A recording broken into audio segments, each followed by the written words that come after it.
Voina chuan guitar lesson thar kan zir ho lenga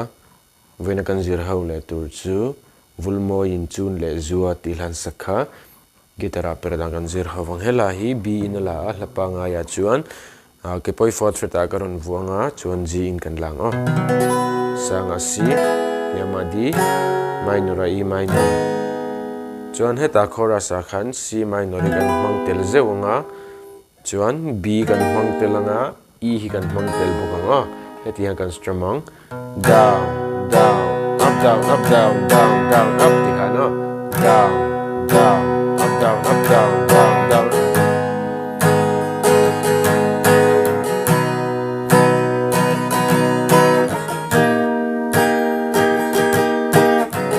ti hano down up down up down down down up khatia lapum pu strum chole khani me